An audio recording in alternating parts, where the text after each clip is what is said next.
때까지 여유로움을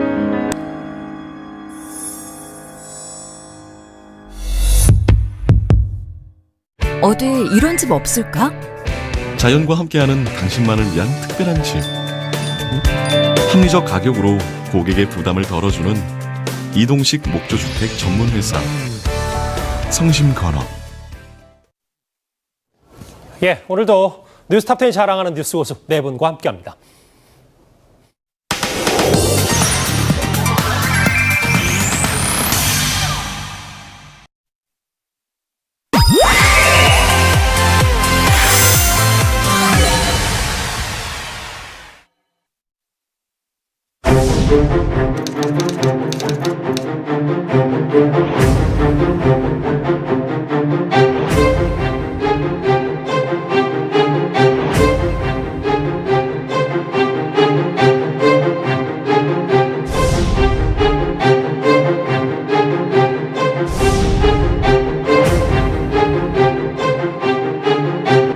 부인이 건강상 검찰 조사 받기 어렵다고 하는데 여기에 대해서는? 아닙니다. 퇴원했고요. 당연히 검찰 소환에 응할 것입니다.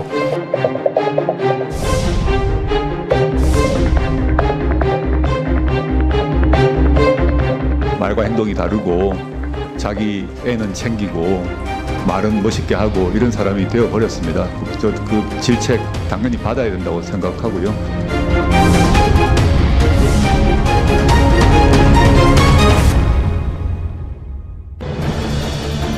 예, 오늘 첫 번째 이슈 바로 조국 장관 얘기부터 시작합니다.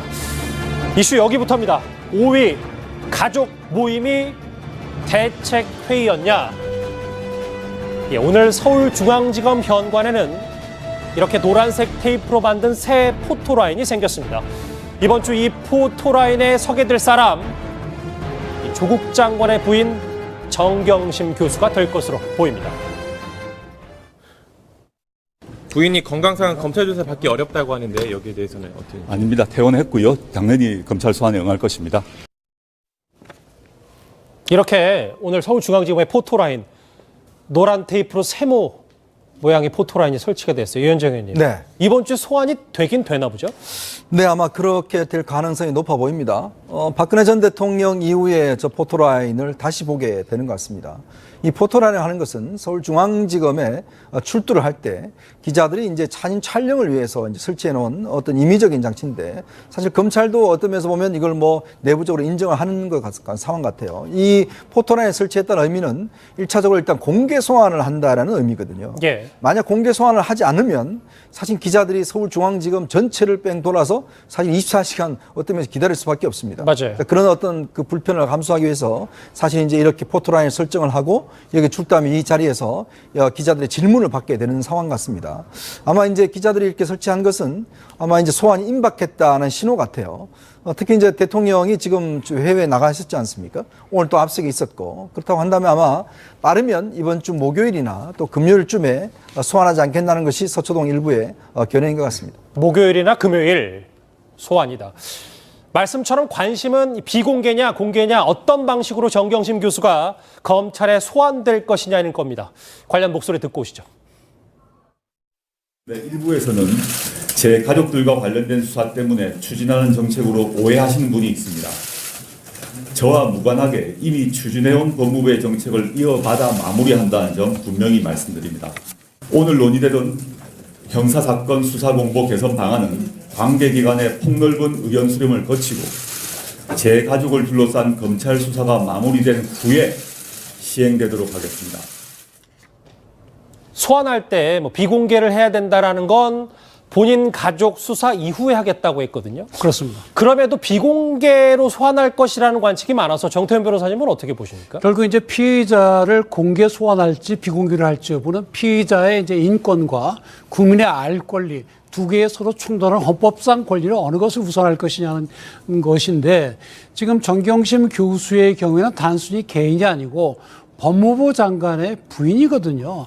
그래서 사실은 조국 장관의 장관성의 적합성까지도 같이 보는 것이기 때문에, 만약에 정경심 교수를 비공개로 소환한다고 한다면 결국 법무부나 청와대에서 압력이 있었다는 것이 아니냐, 또는 정경심 특별히 봐주게 하는 것이냐, 이런 의혹이 있기 때문에 아마도 공개 소환할 걸로 보이고, 또 정경심 교수 입장에서도 포털안에 선다고 해가지고 그게 반드시 무슨 유죄나 혐의가 인정되는 건 아니거든요. 예. 그래서 아마 공개 소환을 할 걸로 보이고 그렇게 해야 될 걸로 보입니다. 공개 소환이 불가피하다. 그렇습니다. 지금 뭐 소환이 초읽기에 들어간 가운데 정경심 교수가 지난주에는 사실 극심한 스트레스로 인해서 병원에 입원 중이었습니다. 그런데 입원 중에도 보시는 것처럼 이런 의혹들이 쏟아졌어요. 김상혜 평론가님. 네. 특혜 입원, 뭐 황제 입원 아니냐. 알고 봤더니 병원장과 동기여서 한 층을 다 빌렸었던 거 아니냐. 이런 의혹이 있는데 이거에 대해서 조국 장관 측은 뭐라고 해명하고 있습니까? 일단은 뭐 병원장 얘기가 중요하죠. 중요한데 이제 병원장은 뭐 동기긴 하지만 과거에 몰랐고 처음 본 사이라고 이야기를 하고 있고요. 그리고 7층을 다 썼다 그러는데 7층에는 그 MRI 촬영실이 있고 그래가지고 사람들이 많이 다니는 데이기 때문에 뭐 그게 혼자 썼다 이렇게 얘기하는 건 좀 맞지 않는다 이런 얘기를 했고, 그 다음에 뭐 특별한 특혜는 없었다라고 해명을 하고 있습니다. 근데 이제 그 문제는 뭐냐면 그럼에도 불구하고 병원에 이제 우리가 가면은 당연히 전산상의 기록들이 남아야 되잖아요. 근데 이제 이름하고 생년월일 외에는 그 기록들이 없다라고 하는 뭐 것이 이제 좀 그 의심을 받고 있는 하나의 지점이고요. 또 하나는 이제 뭐 이 의료법상 이 기록이 없으면 그게 불법이 될 수 있는데, 그러면은 이거를 누가 안 받은 거냐. 뭐 이게 뭐 직원들 같은 경우는 우리가 안 받았을 리가 없는데 왜 없냐. 거기서도 이상하게 생각을 하니까 그런 부분들이 좀 계속해서 의혹을 낳고 있는 것 같습니다. 특혜는 아니다라는 게 조국 장관 측의 설명입니다. 어쨌든 이 입원은 마무리가 됐고 이제 잠시 뒤에 볼 사진에도 정경심 교수의 모습이 포착이 됐습니다만 그 전에 김태현 변호사님. 오늘 한 조간신문 일면에 정경심 교수가 소환을 불응해서 강제 소환도 검토하고 있다는 얘기가 나왔는데 그거는 사실로 어떻게 사실관계가 어떻게 일단 오늘 조간신문의 단독 보도, 일부 조간신문의 단독 보도 내용은 뭐냐면 이 병을 필기로 소환을 불응하고 있기 때문에 검찰에서 체포영장 카드를 만지작거린다 이런 내용이었어요. 예. 이제 오후에 검찰발 소식으로는 검찰이 부인했다고 합니다. 그런 적 없다고, 검토한 적 없다고. 그런데 제가 봐도 검찰에게 맞을 거예요. 지금 체포영장은 맞지가 않아요. 왜냐하면 오늘 압수수색이 없었으면 조국 장관의 자택에 대한 압수수색, 그러면 뭐 체포영장 얘기가 있을 수도 있는데 대부분 마지막에 신병은 오늘 조국 장관의 집을 압수수색했기 때문에 그 압수수색 결과를 가지고 분석을 하고 나서 그 다음에 소환을 하거든요.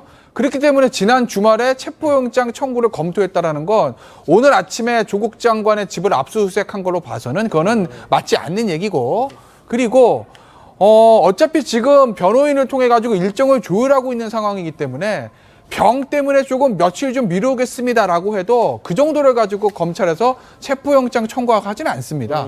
아마 변호인과 조율을 할 거고요. 그리고 앞서도 영상에도 봤지만 조국 장관이 오늘 나가면서 기자들한테 그러지 않았어요? 뭐 병 이미 다 퇴원했고 저 소환은 요구에 응할 것이다. 그렇기 때문에 체포영장 청구설, 이건 뭐 하나의 해프닝으로 끝나게 되는 거죠. 알겠습니다. 자, 그러면 말이죠. 보시는 이 화면, 지난 금요일 밤 조국 장관 가족들의 움직임을 다시 한번 살펴봐야 할 것 같습니다. 이현정 의원님. 네.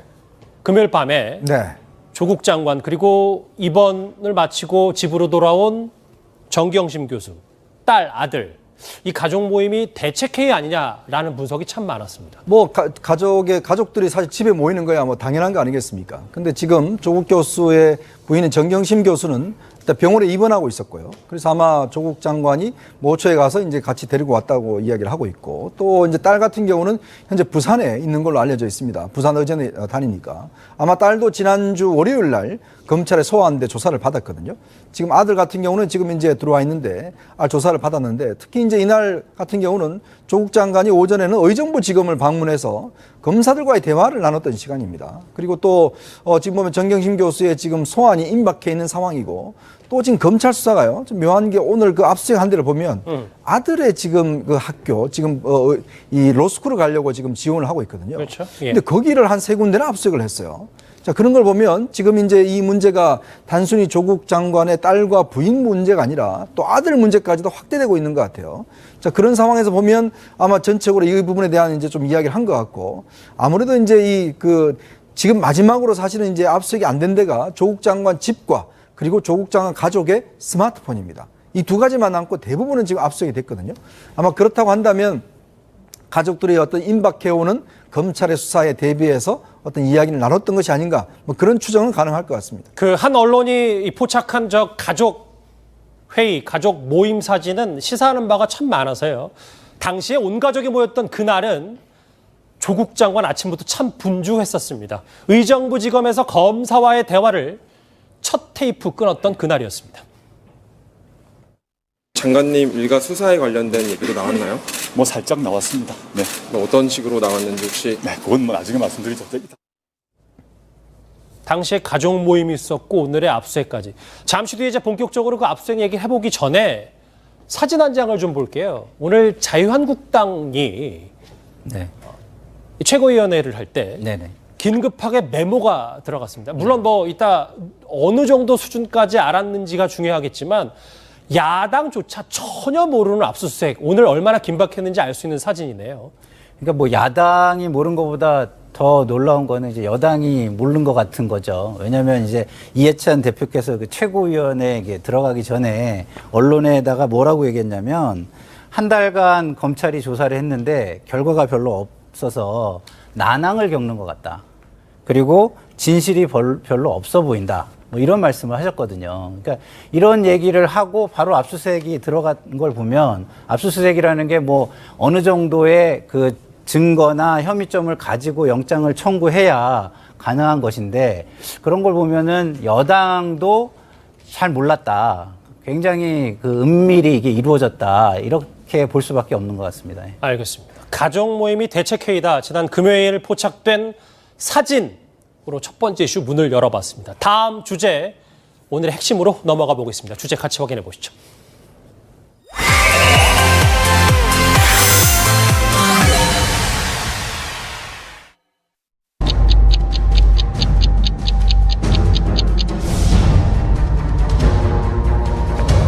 제가 먼저 좀 말을 한마디 할게요. 예. 서울대 공익인권법센터 인턴십 관련 서류를 제가 만들었다는 오늘 보도는 정말 악의적입니다. 정말 참기가 어렵습니다.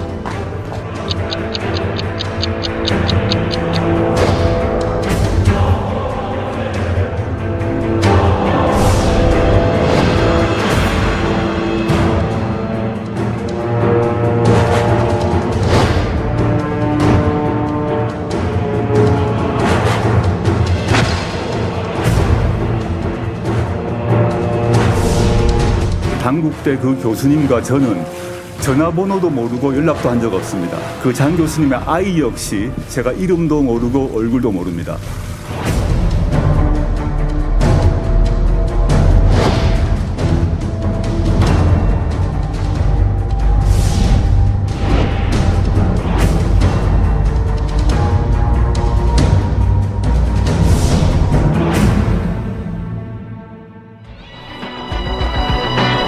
예, 오늘의 핵심은 이걸 겁니다. 문재인 대통령이 순방을 떠난 지 하루 만에 검찰이 조국 장관 자택을 오늘 오전에 압수수색했습니다. 지금 시간이 6시 10분이니까 9시간 넘게 압수수색이 지금도 진행 중인데요. 또 하나의 사상 초유의 일이 벌어진 겁니다. 그런 저희 가족 관련 수사 문제는 윤석열 총장께서 엄정히 하실 것입니다. 그분이 어떤 검사십니까? 제가 사적 이 문제와 관계없이는 존경하는 검사이고 선배십니다. 그분이 법과 증거와 판례에 따라 수사를 하실 것입니다. 주초가 시작되자마자 오늘 검찰이 이렇게 대규모 압수수색, 특히 핵심은 이 방배동 조국 장관의 자택인데 이 의미가 김태현 변호사님 간단치 않죠? 그렇죠. 일단은 왼쪽에 있는 것부터 보시면 각 학교를 자 넣습니다. 제가 압수수색했어요. 연대, 이대, 아주대, 충북대, 로스쿨. 그러니까 조국 장관의 아들과 딸이 대학원에서 원서를 제출한 곳은 거의 다 본 것 같아요. 일단은 혹시 그 학교에 뭐 합격하더라도 가지도 않았고 불합격하고 이랬다 하더라도 혹시 그 입학 전형 서류에 어떤 다른 학교에 냈던 것 같은 그런 위조 의혹이 있는 서류를 제출하지 않았을까 이걸 보기 위해서 다 봤던 것 같고 문제는 역시 가장 중요한 건 방배동에 있는 조국 장관의 집 아니겠습니까? 그렇죠. 지난번 8월 말에 있었던 30군데에 걸친 경격적인 1차 압수수색에서는 저 집이 빠져 있었습니다. 그런데 이번에 전격적으로 집을 압수수색을 했다라는 점은 이미 사실 집을 압수수색할 때 가장 먼저 확보하는 게 대부분 PC 아니겠습니까? 예. 그런데 그 PC에서다 하드디스크는 이미 검찰이 다 확보를 했습니다. 그럼에도 불구하고 조국 장관의 자택을 압수수색 영장을 청구하고 법원이 그거를 발부해줬다는 사실은 뭔가 검찰 입장에서는 조국 장관의 집에 무엇인가 어떠한 증거가 있을 만한 가능성을 좀 봤고 그 부분에 대해서 법원이 그 소명에 응했기 때문에 오늘 전격적으로 압수수색이 이루어진 것이다. 뭐 이렇게 보시면 될 것 같습니다. 알겠습니다. 하나하나 좀 잘 뜯어볼게요. 시간대별로 한번 오늘 있었던 압수수색을 보시겠습니다. 8시 30분에 방배동에 검찰 수사관들이 도착을 했고 이 8명의 수사관들이 10분, 15분 사이로 이제 방배동 자택으로 들어갑니다. 9시 3분에 이게 잠시 뒤 짚어볼 조국 장관이 출근길에서 작심발언을 하는데 이런 시간대별 움직임이라면 이현정님 조국 장관도 전혀 몰랐고 네. 청와대도 전혀 몰랐고 뭐 이렇게 봐야 됩니까? 굉장히 치밀하겠다고 봐야죠. 자, 오늘 같은 경우는 지금 문재인 대통령이 어제 출국을 했지 않습니까? 청와대가 일단 대통령이 안 계신 상황이죠. 자, 그런 상황에서 일단 했다는 것이고, 그리고 지금 조국 장관이 출근 시간대를 잘 알고 있었다는 것이죠, 검찰이. 일단 출근해서 법무부에 도착함과 동시에 바로 압수수색이 들어갔다는 거고, 또 집에 부인과 아들과 딸이 있었다는 거 아니겠습니까? 자, 그러면 검찰은 어느 정도 이게 여러 가지 생각을 한 거죠. 과연 이 압수수색을 대통령이 계실 때 하느냐, 떠났을 때 했으냐에 대한 어떤 정치적 부담감. 그런 측면으로 본다면 일단 대통령이 떠나 있을 때 하는 것이 부담이 적다라는 판단을 했을 것이고 또 최근에 여러 가지 어떤 그 언론 보도에서 나온 게 보면 서울대 인턴과 관련해서 지금 최근에 한인섭 교수를 소환해 조사를 했지 않습니까? 그 과정에서 실제로 서울대 인권법센터의 이 인턴십 활동 서류가 여러 가지 조작됐다는 흔적들이 이제 검찰이 발견한 거예요. 근데 거기에 서울대 같은 경우는 바로 조 장관이 직접 연결돼 있습니다. 이제 그러다 보니까 이번에 압수한 것도 바로 어떤 면에서 보면 정경심 교수보다는 조 장관을 겨냥한 직접적인 압수이지 않을까라는 그런 평가를 해볼 수 있을 것 같습니다. 그럼 이현정 의원님 하나 더 여쭤보면 뭐 아까는 시간대별 봤는데 지금 캘린더로 보면 대통령이 어제 출국하고 오늘 조국 장관 출근하자마자 압수를 했다는 건 왜 하필 오늘이냐에 문 대통령이 변수가 됐다는 거죠? 저는 그런 고려를 했을 것 같아요. 왜냐하면 사실 어떤 면에서 보면 문 대통령이 임명한 장관이잖아요. 그리고 또 어떤 면에서 문 대통령이 이 문제 관해 지금 전국의 최대 이슈지 않습니까? 근데 만약에 대통령이 계실 때 한다고 하면 검찰 입장에서도 자칫 뭔가 대통령한테 대드는 듯한 어떤 이미지를 만들 수가 있는 거거든요. 그러면서 본다면 대통령의 출국은 검찰로 봐서는 조금의 부담은 덜 수 있지 않을까. 아무래도 대통령이 오고 난 다음에 수사를 마무리하는 형국, 뭐 그런 어떤 모양새를 아마 검찰은 생각한 것 같습니다. 왜 하필 오늘이냐. 여러 가지 변수, 고려 대상이 참 많았다는 후문인데 정태현 변호사님, 저 예. 화면 같이 보실게요. 왜냐하면 검찰 고위 관계자에게는 윤석열 총장 스스로가 이 국정농단 사건에 대한 트라우마가 조국 수사를 불렀다. 왜냐하면 국정농단 사태가 압수수색을 늦게 들어간 일을 트라우마처럼 안고 있다. 이 부분에 동일하세요? 뭐 그런 점이 있습니다. 2016년도 10월 26일에 이제 최순실 씨의 자택이나 또 K스포츠재단, 뭐 미르재단, 정경련에 압수수색이 들어갔는데 그때는 이미 그런 시민단체의 고발이라든지 의혹이 제기된 지 한 달이 지난 뒤였거든요. 그래서 뒤늦게 압수수색을 했지만 이 재단들은 좀 문을 닫았고 의미 있는 자료들은 다 폐기가 되었고 서로 말맞추기를 했다는 그 증거가 나왔기 때문에 검찰이 늑장 수사를 해서 결국 망치겠다 이런 변화를 받았었거든요.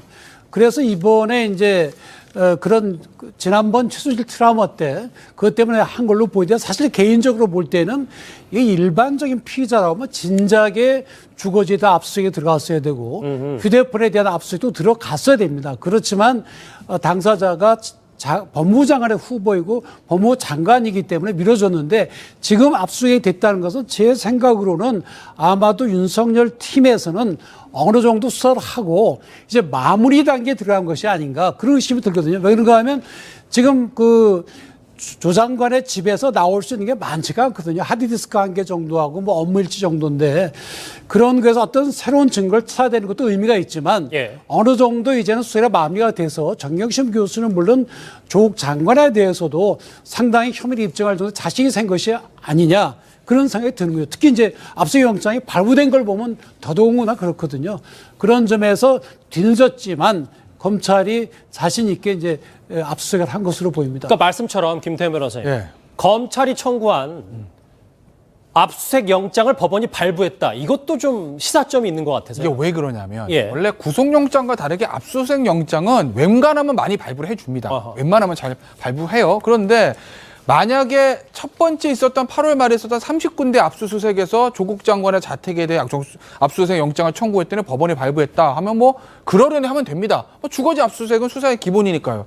그런데 그게 아니라 지금이란 이 타이밍에 법원이 발부했다는 걸 제가 왜 이게 의미심장한 일이다 이렇게 보냐면 보세요. 법원에서 자택에서 나올 수 있는 건 대부분 뭐죠? 뭐 서류도 있겠지만 중요한 건 컴퓨터 하드예요. 그렇겠죠. 근데 그거 이미 다 확보했습니다. 그러면 법원 입장에서 봤을 때 야, 니네들 검찰 PC 다 확보했잖아. 하드 다 확보했잖아. 그런데 사생활 침해 여부가까지 사생활 침해 문제가 생길 수도 있는데 왜 굳이 또 이제 와서 집을 보려고 하니? 라는 얘기 안 하겠습니까? 할 수 있죠. 그럼에도 불구하고 영장이 나왔다는 건 검찰 입장에서 보면 지금 이 타이밍에 검찰이 하드디스크 3개를 다 확보했음에도 불구하고 조국 장관의 자택에 들어가서 봐야 할 것이 있다라는 것이고 그걸 소명을 어느 정도 했기 때문에 법원에서 발부가 된 거다. 저는 아마 지난 주말에 익성도 압수수색하지 않았습니까? 예. 아마 여러 군데 압수수색하고 여러 관련자 진술을 받는 과정에서 조국 장관 자택에 들어가서 무엇이 있을 수도 있다라는 어떤 개연성 같은 것들 좀 본 거 아닌가. 그래서 그 부분에 대한 법원에 대한 어떤 소명이 있었고 법원이 그걸 받아들여 줬기 때문에 지금 이 타이밍에 압수수색을 청구했음에도 불구하고 영장이 발부된 거 아닌가. 저는 뭐 그렇게 봅니다. 알겠습니다. 검찰이 청구한 이 자택 압수수색 영장의 가장 윗줄에는 피의자로 조국 장관이 있었던 것으로 보입니다. 정경심 교수를 넘어서 이제 조국 장관을 향하는 모양새입니다. 딸이 서울대 법대의 인턴 그리고 서울대 공익인권법센터에 인턴을 했다고 증명서를 발급받았지요. 예, 근데 제가 관여한 바 없습니다. 관여한 바 없다. 이제부터 잠깐만요. 그 얘기를 해보기 전에 김상현 평론가님, 제가 오늘 방송을 준비하면서 주변에 가장 많은 질문을 받은 게 이제 진짜 조국 장관과 윤석열 총장의 전면전 아니냐라는 질문과 함께 이 정도면 윤석열 총장이 정말 자신감에 넘치는 거 아니냐라는 질문도 참 많이 받았거든요. 제가 봐도 그 자신감 없이는 못할 것 같아요. 왜냐하면 대통령께서 뭐라고 하셨습니까? 조국 장관을 임명하실 때 혐의만으로 임명을 안 한다면 나쁜 선례가 될 수 있다 이렇게 말씀하셨어요. 그러니까 검찰에서 혐의만 갖고 하는 거 가지고는 조국 장관에 대해서 그 판단을 하지 않겠다 이런 말씀이잖아요. 그러면 검찰 입장에서는 해야 되는 게 위법, 불법을 밝히지 못하면 끝나는 거예요, 이거. 그렇기 때문에 그 국무위원, 자기가 이렇게 윗사람으로 모시는 그 법무부 장관을 압수수색한다는 거는 그만큼 불법을 밝힐 자신이 있다. 이렇게 받아들이는 게 합리적인 생각인 것 같습니다. 오늘 이 자택 압수수색의 포인트는 딸과 아들의 입시 비리입니다. 단국대 장영표 교수의 아들과 장영표 교수의 의학 논문 제1저라 등재됐던 조국 장관의 딸의 바로 스펙 품앗이 의혹 말입니다. 이렇게 서로 이제 자녀분들이 교환해서 프로그램을 진행한 데에서도 모르시는 사실인지 여쭙고 같은 싶습니다. 맥락으로 그 단국대 그 교수님과 저는 전화번호도 모르고 연락도 한 적 없습니다. 그 장 교수님의 아이 역시 제가 이름도 모르고 얼굴도 모릅니다. 서울대 그 센터 같은 경우는 그 고등학교에 속해 있는 동아리가 그 센터 소속의 행정실에 연락해서 간 것으로 확인되었습니다. 서울대 법대 인턴부터 좀 주목을 해볼게요, 이현정님. 네. 이게 장영표 교수의 아들이 받은 인턴 증명서도 제대로 공식적으로 이게 나온 게 없다는 거잖아요. 그렇죠. 저는 이번 사건을 쭉 겪으면서 도대체 우리나라 최고의 대학이라고 하는 서울대학교의 이 관리가 도대체 이렇게 엉망인 줄은 정말 놀라울 따름입니다. 누가 증명서를 발급해 줬는데 발급해 준 사람이 아무도 없대요. 근데 그 증명서는 지금 버젓이 있고 그게 어떤 입시에 사용됐습니다. 누구도 인정하지 않고 있죠. 자, 그러면 이게 2009년도에 조국 교수의 딸이 이제 어떤 서울대 인권법센터에 이제 하면서 실제로 어떤 이 인턴 했다는 증명서가 발급이 되지 않습니까? 당시에 장영표 지금 이 딸의 어떤 제일 논문 저자를 만드는 장영표 당국대 의대 교수의 아들도 여기서 똑같이 이제 봤습니다. 자, 근데 지금 이 보니까 딸 같은 경우는 실제로 그 활동한 기간이 한 5일밖에 되지가 않아요. 근데 그 서울대 측에서는 발급해 준 적이 없다라고 이야기를 하고 있습니다. 그리고 더군다나 이 장 교수의 아들 같은 경우는 자기는 한 번도 가지 않고 발급받았다는 거예요. 근데 그걸 누가 갖다 줬냐?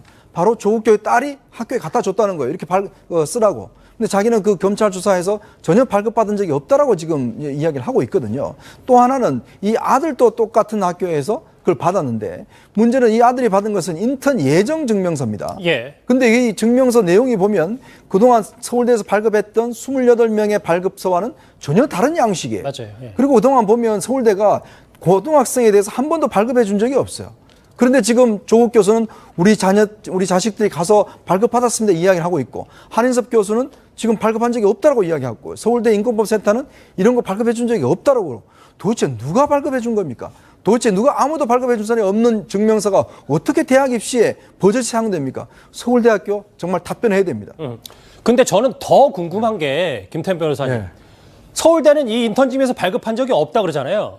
없는 거죠. 서울법대에서 없다고 그랬으니까. 그러니까 그 인턴 증명서가 그런데 조국 장관 자택 PC에 있다는 거예요. 이거는 우리가 어떻게 해석해야 됩니까? 그거요? 두 가지죠.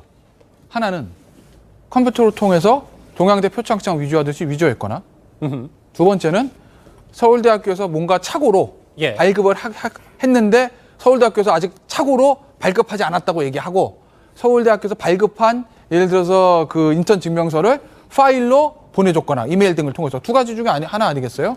결국 본인이 컴퓨터에서 본인인지 누군지 모르겠습니다만 어쨌든 조국 장관 측이 본인의 집에 있는 컴퓨터도 위조를 했거나 서울대학교로부터 받은 건데 이건요. 제가 알기로는 디지털 포렌식들을 통해서 보면 금방 나올 겁니다.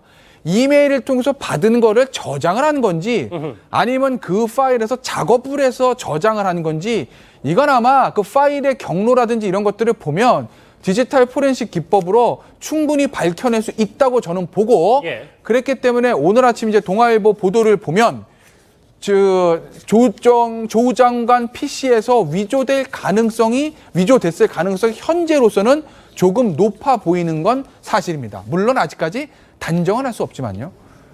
잠시만요. 지금 자그마한 화면에 이 시각 법무부 청사의 모습이 나오는데 오늘 사상 초유의 이 법무부 장관에 대한 자택 압수수색이 진행됐기 때문에 조국 장관의 퇴근길 목소리도 참 주목을 받고 있거든요. 그래서 대략 6시 30분경에 조국 장관이 이 법무부 과천청사를 나서기 때문에 잠시 뒤에 조국 장관이 만약에 어떤 말을 할지 혹은 뭐 묵묵부답으로 일관할지는 잘 모르겠습니다만 일단 조국 장관이 퇴근길에 나서는 대로 저희가 현장을 연결해서 조국 장관의 목소리를 한번 들어보도록 하겠습니다.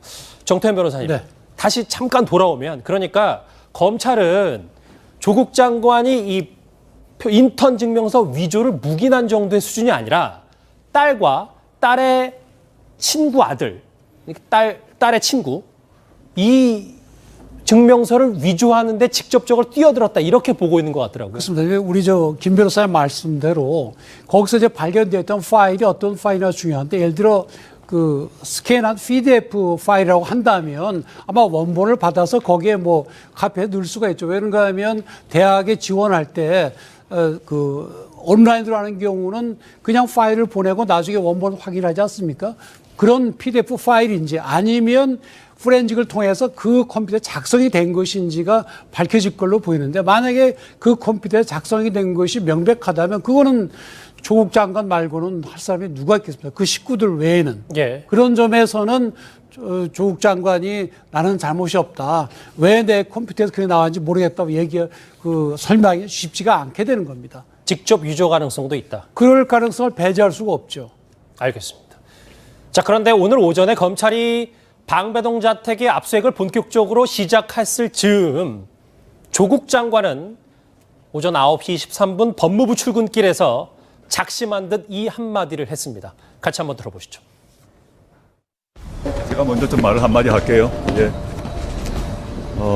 지금까지 저는 가족 관련 수사에 대해서 일체 언급을 하지 않아 왔습니다. 그런데 서울대 공익인권법센터 인턴십 관련 서류를 제가 만들었다는 오늘 보도는 정말 악의적입니다. 그러나 이것은 정말 참기가 어렵습니다. 청문회 등에서 여러 번 말씀드렸지만 저희 아이는 공익인권법센터에서 인턴을 했고 센터로부터 증명서를 발급받았습니다. 네, 감사합니다. 사실 지금까지 취재진의 질문에 그렇게 뾰족한 답을 안 했던 조국 장관이 오늘 계단을 올라오면서부터 한마디 하겠다라고 하더니 증명서 제대로 발급받았다라고 했습니다.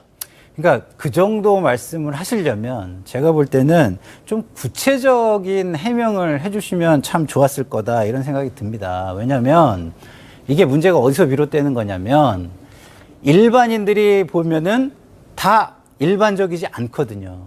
우리가 겪은 거와 왜 다른지 이거를 묻고 있는 거예요. 그러니까 인턴십 그 증명서를 발급받는 걸 일반인들이 받는 방식과 지금 조국 장관의 두 자녀가 받는 방식이 같으면 그걸 뭐하러 질문하겠습니까? 그러니까 다르면 당연히 질문을 할 수밖에 없는 것이고 예. 그러면 그거에 대해서는 당연히 왜 다른지 다른 사람이 어느 정도 구체적으로 해명할 의무가 저는 있다고 보는데 그냥 저렇게 내가 했다고 하는 건 참기 어렵다 이렇게 한마디 하고 가시면 그거는 해명인 것인지 아니면은 이거를 더 뭐 논란으로 증폭시키시는 건지 저는 좀 이해하기가 좀 어려운 부분이 좀 있습니다. 예. 지금 조 장관 입장에서 뭐 억울하다는 취지로 말씀하시는데 이거 어떻게 보면 피의사실 공표를 철저히 금지한다는 본인이 외친 거기에서 오는 부작용이 아닌가 싶습니다. 왜 그런가 하면 종전에 다른 사건들의 경우에는 검찰에서 만약에 오버가 있으면 정정을 해주거든요. 근데 지금 이 사건의 경우에는 입만 뻥긋하면 완전히 검찰에 책임을 묻겠다고 하니까 검찰에서 입을 열지를 않거든요. 그러니까 언론에서 여러 가지 얘기가 나오는 건데 그 점에 대해서는 뭐 조 장관이 얘기를 하더라도 지금 말씀대로 또 하나의 의혹이 또 생길 수밖에 없는 겁니다. 어쨌든 누군가 한 명은 그러니까 거짓말은 금방 밝혀지는 거니까요. 이현정 의원님. 그런데 네. 오늘 본인 아들 서울대 인턴 증명서 제대로 발급받았다 말고도 이 보도가 악의적이다. 그리고 법적 조치도 하겠다. 정말 참기 어렵다라는 얘기예요. 누굴 겨냥한 겁니까, 이거는? 그러니까 결국 이게 뭐냐 하면 이제 언론사를 상대로 하자면 뭐 언론사의 명예훼손으로 이야기할 수가 있는데 저는 저 이야기가 서초동을 향해서 하고 있는 이야기가 아닌가라는 생각이 들어요. 잠시만요. 그러니까 윤석열 총장을 겨냥한 거다. 그렇죠. 이게 뭐냐 하면 결국 이제 저런 보도가 어떻게 나왔겠느냐라는 것을 의심하는 것이죠. 자, 검찰이 흘려주지 않았으면 이런 보도를 언론이 했겠느냐. 자, 이런 거 흘려준 검찰 이런 식으로 하면 나 가만히 있지 않는다. 참기 어렵다라는 이야기는 결국은 저는 윤석열 총장을 겨냥해서 한 이야기 아닌가라는 생각이 들어요.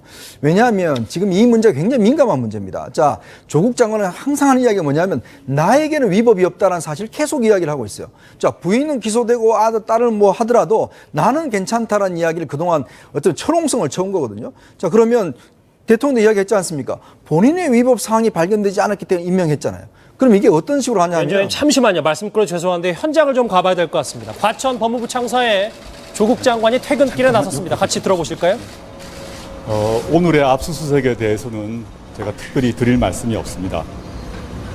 강제 수사를 경험한 국민들의 심정을 절실하게 느끼고 있습니다. 저와 제 가족에게는 힘든 시간이지만 그래도 마음을 다잡고 검찰개혁, 법무부 혁신 등 법무부 장관으로서의 소임을 다하기 위해서 노력하겠습니다. 감사합니다. 오늘 압수수색 미리 보고 받으셨나요? 휴대전화도 제출하셨나요? 검찰은 서울대 인턴 수료증 위조라고 하던데 어떤 입장이십니까?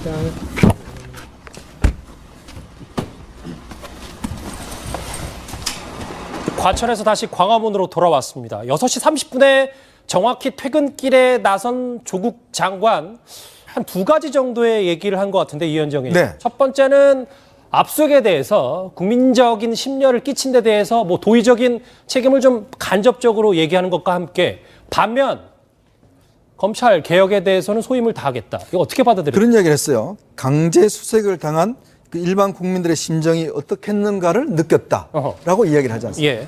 자, 검찰이 압수수색을 하는 것은 당연한 법적인 의무입니다. 자, 근데 이제 조국 장관은 뭐냐 하면 지금 그 이야기를 한 거예요. 이 강제 수색을 당한 국민들의 심정, 예를 들어 다른 사람들이 이 수색을 당했다면 어떤 감정일까? 자기도 참담하다는 이야기죠. 자, 그걸 느꼈다는 것인데 이건 어떤 면에서 보면 자, 이 지금 검찰이 하는 행위가 월권 행위입니까? 위법 행위입니까? 아니잖아요. 검찰이 하는 행위는 적법한 행위예요. 당연히 사건이 있으면 당연히 압수수색을 해야죠. 자, 그 부분에 대해서 지금 조국 장관은 이게 뭔가 제도적으로 잘못됐다는 뉘앙스의 이야기를 하는 것이고 그것이 검찰 개혁이라는 이야기를 하는 거잖아요. 즉 검찰이 강제 수색하는 거는 검찰을 개혁해야 될 일이다라고 이야기를 하는 거죠. 근데 이거는 법적으로 말이 맞지가 않습니다. 우리 형법에 당연히 검찰이 사건 수사와 관련해서 압수수색을 하게 돼 있어요. 그거는 어떤 면에서 보면 조국 장관도 감내해야 될 문제입니다. 근데 그거를 굉장히 참담한 심정으로 이야기를 하면서 이거를 개혁하겠다는 걸로 연결시키는 것은 즉 검찰의 어떤 권한을 상당히 줄이겠다는 이야기를 하는 것인데 그러면 누가 수사를 하나요?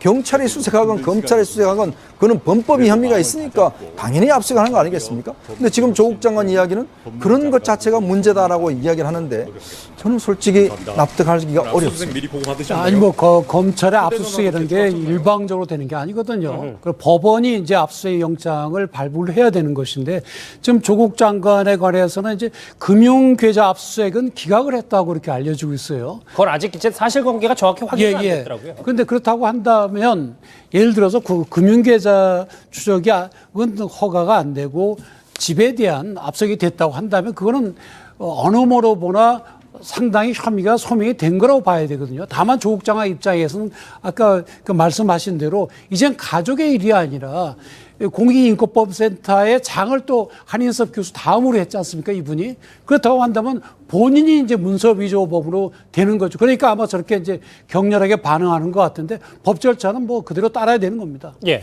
저는 저 말씀을 들으면서 좀 약간 놀라운 게요.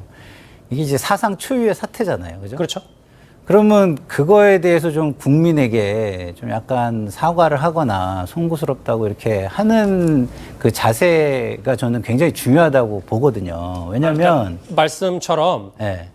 그러니까 다음에 본인 메시지를 이어가더라도 네. 처음에는 그렇죠. 일단 심려를 이런 상황을 만든 거에 대해서 국민들께 뭐 죄송하다든가 이렇게 하는 게 저는 공인의 자세라고 봐요. 왜냐하면 지금 이걸로 그 나라가 지금 두 진영으로 나눠져 가지고 얼마나 매일매일 지금 싸움 아닌 싸움을 하고 있습니까? 그런 걸 본다면 이것이 그 역사상 사상 초유의 일이 일어났으면 그런 부분에 대해서 유감을 표명하는 걸 좀 먼저 해야 되는데 그게 아니라 소임을 다하겠다 이렇게 말씀하시는 거는 이게 진영에다 보내는 메시지 같기도 하고 앞으로 뭐 물러섬 없이 계속 가겠다 이런 메시지를 보내는 것 같아서 좀 한편으로 좀 야 이거 참 앞으로가 걱정이 된다 이런 느낌이 드네요. 김태현 변호사님, 네. 이 질문 말고 짧게 하나 드릴게요. 지금 조국 장관 퇴근하잖아요. 네. 그럼 지금 아직 저 압수수색 끝났다는 저 얘기 없죠. 보도 못 봤거든요. 네. 그럼 지금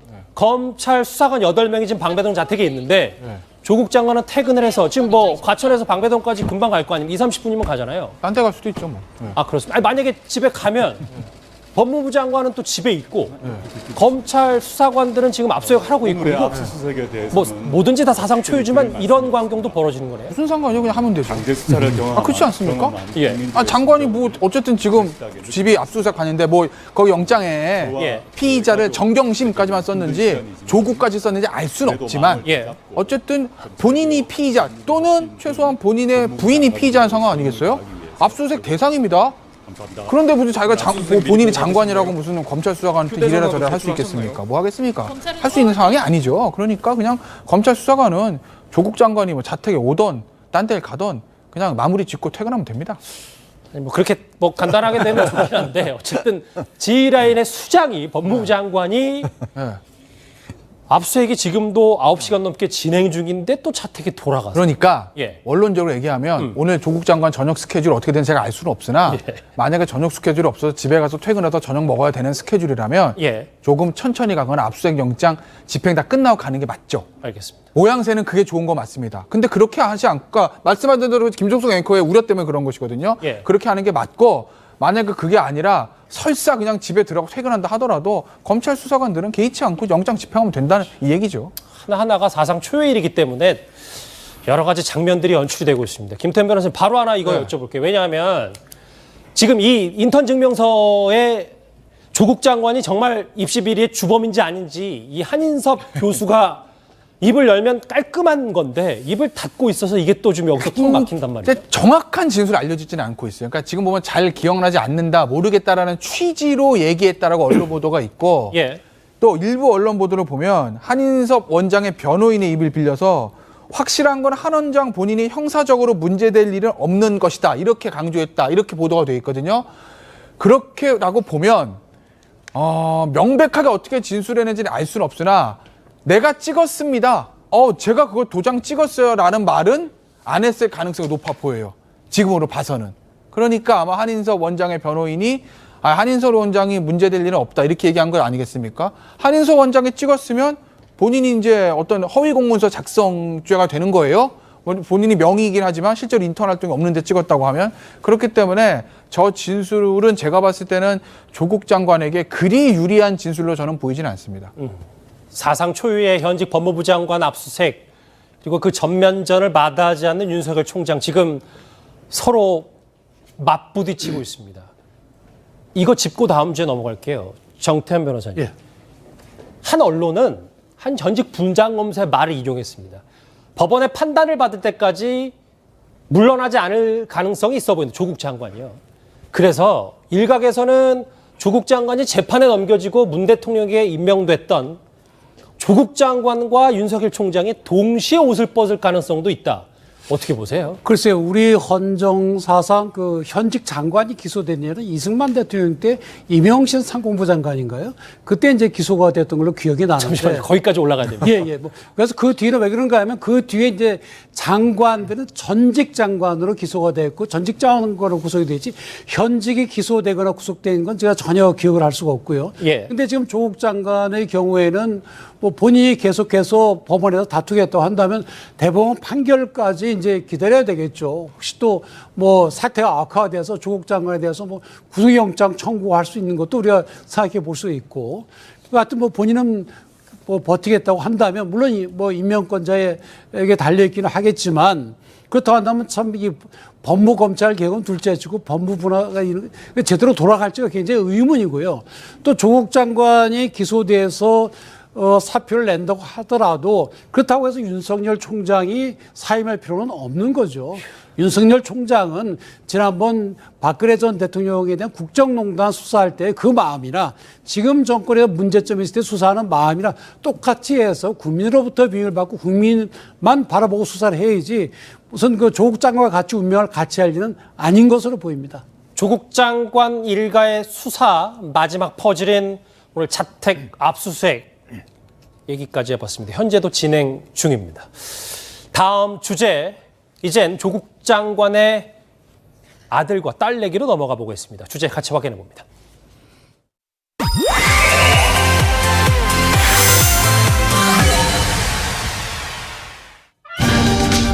하나하나 차례로 볼까요? 연대, 이대도 압수수색. 왜 그랬을까? 그리고 애초에 자격이 안 됐던 조국 장관의 아들 무슨 자격인지 하나하나 짚어보겠습니다. 오늘 압수수색은요. 조국 장관 방배동 자택 말고도 조국 장관의 자녀가 지원한 대학도 그 대상이었습니다. 충북대와 아주대 법학전문대학원 그리고 연세대학교 대학원 또한 딸이 지원한 이화여대까지 모두 내고 싶습니다. 이현정 의원님. 네. 그런데 보니까 지원했다가 떨어진 곳도 다 압수수색 대상이에요. 네. 이게 지금 오늘의 압수수색의 의미가 있는 게 뭐냐 하면 그동안은 사실은 조국 장관 딸의 문제만 좀 집중돼 왔지 않습니까? 근데 오늘 압수수색을 한 걸 보면 검찰이 딸뿐만 아니라 아들까지도 지금 살펴보고 있다는 것들이 이제 증명이 되는 것 같아요. 이 아들 같은 경우는 같은 한영 외고를 나왔습니다. 그리고 이제 미국으로 유학을 갔다가 지금 들어와서 연세대학교의 대학원에 이제 입학을 해 있었던 상황이에요. 그 다음에 이제 이 휴학을 하면서 법학전문대학, 즉 로스쿨을 가기 위해서 이제 원서를 냈던 것이죠. 근데 지금 조 국장과 딸과 마찬가지로 동양대 표창장에 했던 문제나 서울대에 있던 인권법연구소 이제 여기 인턴 문제나 같은 서류를 지금 냈다는 것이죠. 아마 검찰이 확인하고 싶은 것은 뭐냐 하면 그 서류를 낼 때 과연 조작된 어떤 허위 증명서를 내는 것인가, 이 부분을 확인하고 싶었을 겁니다. 왜냐하면 지금 이 동양대 표창장 같은 경우만 해도 4장이 지금 복사가 됐다는 거 아니겠습니까? 그러면 지금 부산대 의전뿐만 아니라 지금 다른 곳에도 사용됐다는 흔적들이 있는 것이거든요. 그렇기 때문에 이게 어떤 면에서 보면 한 장뿐만 아니라 여러 장이 복사가 돼서 실제로 지금 원서 낼 때 다 썼더라면 그 학교에 보관되어 있는 것을 입수할 경우에 증명할 수가 있잖아요. 이게 원본인지 아닌지. 이제 그런 것들을 아마 검찰이 확인하기 위해서 압수수색을 한 것 같습니다. 그럼 저 금방 결과가 나오겠네요. 저는 뭐 이거는 크게 어렵지 않다고 봐요. 일단 이게 어느 정도 이제 보존 연한이 지났으면 모르겠지만 뭐 고려대 같이 일단 목록이라고 있다고 한다면 충분히 밝혀낼 수가 있겠죠. 근데 지금까지 이제 조국 장관의 딸에 집중했다면 아들 얘기를 좀 짚어보긴 해야 될 것 같아요. 김태현 변호사님. 예. 조국 장관의 아들도 동양대 수료증을 받았었는데 근데 애초에 참가 자격 자체가 없었다. 그러니까 조금 더 풀어주세요. 보시면은요. 예. 이제 당시 이제 포스터예요. 풍기문란. 이거 왜 풍기문란이냐면 저기 동양대 영주에 있잖아요. 그렇죠. 영주하고 풍기하고 붙어 있잖아요. 맞아요. 그래서 이제 예, 풍기문란이라고 이제 재밌게 표현을 한 것 같고, 마음을 여는 콘서트 인문학이다 그래서 대상 잘 보실까요? 영주 지역의 중고등학교 재학생입니다. 그러니까 아무래도 동양대학교가 있는 그 영주가 수도권에 비해서는 어쨌든 저는 인문학을 접할 기회가 좀 많지 않으니 그 지역의 학생들을 위해서 대학에서 굉장히 좋은 의미의 어떤 저런 콘서트 강좌를 연 것 아니겠습니까? 지역에 있는 큰 대학들이 저런 일 진짜 해야 되는 거 아니겠어요? 그런데 당시에 조국 장관의 아들은 강남에 거주했고 한영외고에 다니고 있었습니다. 그러면 애초부터 저 강좌 대상에 들어가는 건 아닌 거죠. 그런데 들었다는 거예요. 문제는 뭐 영주 지역 학생들 와서 들어라. 그리고 또 서울에 있는 학생이 가서 그냥 들을 수는 있습니다. 그게 문제가 되는 건 아니죠. 근데 다만 대상이 안 되는에도 불구하고 그거 듣고 거기서 무슨 수료증 같은 거 받았다. 그럼 이런 문제 아니겠어요? 애초에 대상자가 아닌데 그래서 문제가 되는 거고, 당시에 이제 동양대 관계자 얘기에 따르면 화면 보신 것처럼 당시에 조국 장관 아들을 강주에서 봤다는 사람이 없다라는 거예요. 그죠? 그리고 수료증이 발급된 강좌의 참가 대상 자체가 아니었다. 저겁니다. 그러니까 아까 제가 말씀드렸듯이 영주 지역 학생만 대상으로 하는 거지만 서울에 있는 학생이 가서 들을 수는 있어요. 뭐 청강도 하니까. 그런데 대상이 아닌데 왜 수료증이 발급이 됐지? 그리고 와서 들었는지 봤더니 당시에 그 관계자는 본 사실이 없다라고 얘기했다는 겁니다. 그렇다고 보면 저 수료증도 허위로 발급됐을 가능성을 배제할 수는 없는 거죠. 그럼 하나 더요. 예. 김태현 변호사님. 만약에 이 허위, 이 수료증을 다시 타고 올라가면 예. 조국 장관 아들도 예. 조국 장관 딸처럼 입시를 가늠할 수 있는 글쎄요. 합격 여부를 가늠할 수 있는 것까지 퍼질 수가 있는 거예요? 그럴 가능성은 또 역시 배제할 수 없죠. 그러니까 앞서 제가 지난번에 한번 말씀드렸는데 이제 수시 입학 아니겠습니까? 그러니까 수시 입학이기 때문에 어떤 논문, 자격증 이게 그 입학에 어느 정도 기여를 했는지는 딱 숫자로 나오는 게 없어요. 예. 그러니까 이 조국 장관의 딸도 당국대 그 논문 때문에 합격을 했다. 아니다. 그 논문 없어서 합격할 수 있다. 이렇게 무자르듯이 할 수는 없습니다. 이게 학력고사나 사법시험이나 뭐 정시처럼 점수로 딱 합격, 불합격 여부를 갈리는 게 아니고 수시기 때문에 그런 거죠. 즉 평가제 주관이 개입된 평가기 때문에 그래요. 그래서 모든 수시 전역의 입시 요강에는 보면 경력 허위 기재, 자료 허위 제출 이런 경우에는 입학 취소한다라고 명시가 돼 있습니다. 예. 왜? 이 주관적 평가기 때문에 그런 자료를 장난침으로써 평가를 부정한 어떤 입학할 수 있는 가능성이 높기 때문이에요. 그렇기 때문에 이 아들도 마찬가지고 딸도 마찬가지고 거기 기재됐던 경력이나 자료 같은 것들이 허위인 것이 밝혀지면 입시 요강상으로는 입학 취소의 대상이 되는 거죠. 이 조국 장관 일가를 검찰이 수사하는 과정에서 사실 아들은 핵심물이 아니었는데 오늘 대규모 압수수색 대상에 이 조국 장관의 아들 진학과 관련된 문제도 포함이 돼 있었습니다. 다음 화면 보실까요? 왜냐하면 한 언론을 통해서 김상희 평론가님 이렇게 조국 장관의 아들도 물론 얼굴을 공개하지는 않겠습니다만은 이렇게 포착이 됐는데 자택 압수수색할 때 조국 장관의 아들도 자택에 있었다고 하더라고요. 근데 저는요, 제가 그 일반인과 좀 다른 이야기들이 계속 나오는 거에 대해서 그런 의혹이 있는 거에 대해서 저는 좀 비판적이긴 해요. 그렇지만 저렇게 아들 지금 이렇게 뭐 사진을 이렇게 방송에 하고 이런 거는 좀 우리들의 좀 과도한 관심이 아닌가 저는 이런 생각이 듭니다. 예를 들어가지고 가족들이 힘들 때 모여가지고 논의할 수 있죠. 네? 그리고 뭐 또 극비회동이다 이렇게 표현을 하는데 극비회동일 거면은 뭐하러 집에서 모이겠습니까? 뭐 이렇게 멀리 가든가 뭐 모르는 대로 이렇게 가서 조용히 모이겠지. 그래서 그 좀 가족들이 힘들 때 같이 모여서 이야기하면 뭐 방어권이라는 것도 또 있고 이런 것이니까 그런 부분에서는 이거는 좀 차분하게 좀 지켜보는 게 저는 좀 맞을 것 같고요. 그러니까 아들과 관련해서도 의혹이 나오고 있으니까 이 부분에 대해서도 그냥 검찰의 조사가 이렇게 진행된다는 팩트를 위주로 우리가 이야기하는 것은 좋습니다만 저렇게 막 사진으로 모였다 뭐 이런 것까지는 좀 과도한 관심이다. 저는 좀 이렇게 봅니다. 네, 저희 뉴스탑10 제작진도 김상일 평론가의 의견을 좀 참고해서 적절하게 좀 다시 판단을 해볼게요. 뭐 여러 가지 의견들도 다 많을 수 있기 때문에. 자, 그런데 다시 불거진 의혹이 하나 있습니다. 조국 장관의 딸이 부산대 의전원 자기소개서 썼던 그 한국과학기술연구원, 그러니까 키스트 인턴이죠. 지난 인사청문회 당시엔 이 의혹에 대해서 조국 장관 이렇게 해명했었습니다. 제가 키스트에 확인을 했습니다. 따님이 몇 번 왔나? 저거 보세요. 따님은 출입증에 2011년 7월 12일, 20일, 21일 3일간만 출입증도 아닌 방문증을 가지고 들어갔어요. 이건 정식 공문이에요. 국회의원이 보낸 3일밖에 출근을 안 했어요. 어떻게 된 겁니까? 제가 확인을 딸한테 했습니다. 아이가 출입을 할 때 태그를 한 경우도 있고 여러 명하고 같이 갈 때는 태그를 찍지 않고 들어간 경우가 많았다고 합니다. 일단 조국 장관 당시 청문회 때는 저렇게 해명을 했었는데 정태현 변호사님, 키스트 쪽이 새롭게 야당 쪽에다 입장을 밝힌 거 보니까 당시에 인턴은 5일 만에 그만뒀습니다. 그렇습니다. 여기 키스트의 공식적인 답변에 의하면 이 학생이 원래 3주하도록 되어 있는데 닷새만 하고 스스로 그만뒀다는 거예요. 따라서 거기에 따른 인턴 증명서도 발급된 바가 없고 아마 뭐 그 인턴 증명서는 정경심 교수의 초등학교 동창이 발급한 걸로 되어 있는데 또 실제로 또 그 출입이 체크된 건 이틀밖에 없어요. 그러면 조국 조 장관은 당시 청문회에서 적어도 2주는 댕겼다 그러고 본인이 쓴 게 3주 다녔다 그러는데 실제 확인이 된 거는 닷새밖에 안 되는 거죠. 그렇다고 한다면 이 인턴 증명서도 결국은 허위 내용이거나 위조되었거나 두 가지 중에 하나로 볼 수밖에 없다는 그런 사실이 이번에 밝혀진 겁니다.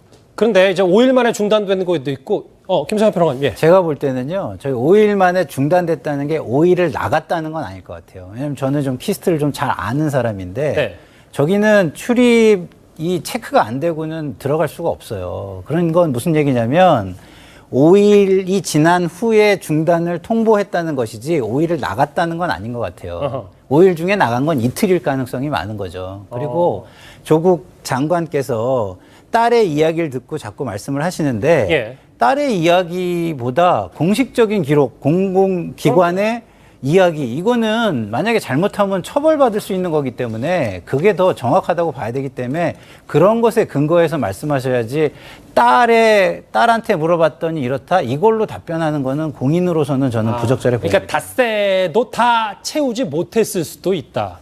네. 뭐 물론 뭐 조금 갖자 많이 갖자 뭐 이런 거는 뭐 사실 중요하진 않습니다. 어쨌든 그런 부분일 수도 있고. 위원장님, 저는 이 부분도 좀 궁금해요. 예, 조국 장관 분명히 청문회 때 출입증 같이 여러 명이 같이 들어가는 거 있잖아요. 이렇게 태그를 찍지 않은 경우도 많았다고 합니다라고 딸의 말을 인용했어요. 근데 그런 게 불가능하다는 게 키스트의 공식 입장이에요. 아마 키스트나 삼성전자 가보시면 출입이 얼마나 엄격한지를 한번 느끼실 겁니다. 자, 대충 찍어주니까 너 들어와 그러고 이렇게 갈 수 있는 그런 데가 아니에요. 왜냐하면 이게 보안시설이거든요. 굉장히 내부의 어떤 자료 유출이라든지 어떤 기밀이라든지 키스트 같은 경우는 과학기술과 관련된 중요한 국책연구기관 아니겠습니까? 자, 그러면 여기서 예를 들어서 그냥 임의로 저렇게 들어가서 뭔가 가지고 나올 수 있잖아요. 굉장히 엄격한 출입을 통제를 하고 있습니다. 그러니까 아마 그런 측면을 본다면 여러 명이 들어갔다는 것을 조국 장관이 믿고 이야기하는 것은 문제일 수가 있다. 그리고 여기가 아주 특이한 게요. 이 키스트에 대한 여러 가지 문제가 지적이 됐잖아요. 근데 조국 장관 임명하고 첫 번째 열린 국무회의가 어디서 열렸습니까? 바로 이 키스트에서 열렸어요. 여기요. 예. 저는 참 그것도 보면 청와대가 과연 이 상황에 대해서 정말 정무적인 판단을 하고 있는 것인지도 솔직히 의문스럽습니다. 김성현 평론가님, 예. 그 키스트라는 대가요.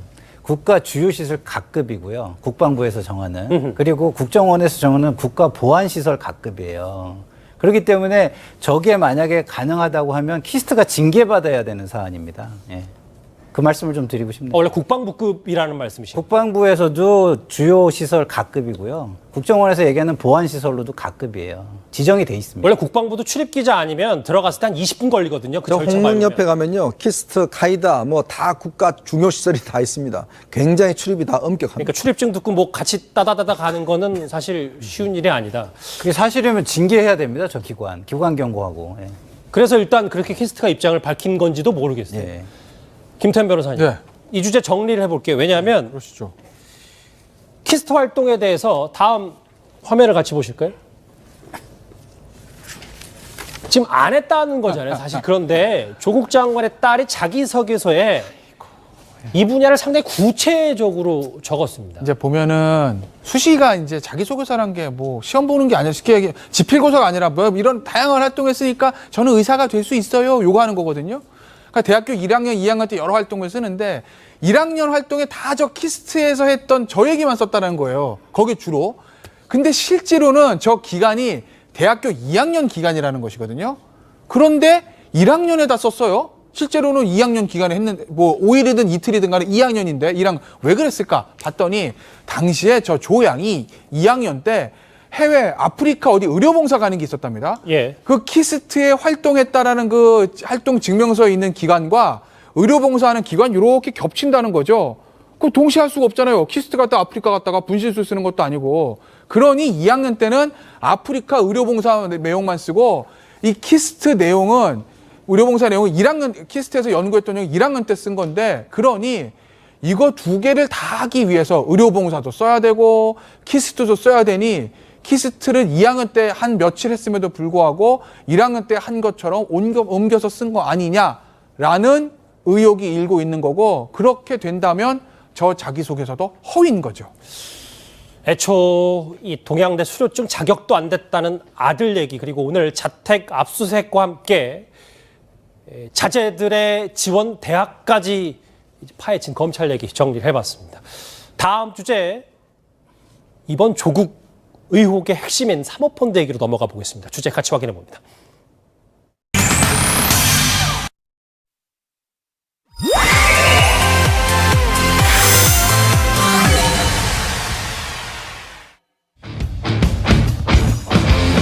자택 압수수색도 현재 진행 중이고 정경심 교수의 검찰 소환도 이번 주 초읽기에 들어간 가운데 이 사모펀드 의혹의 핵심 인물인 오촌 조카의 진술 태도에도 변화가 생겼습니다. 이현정 의원님, 네.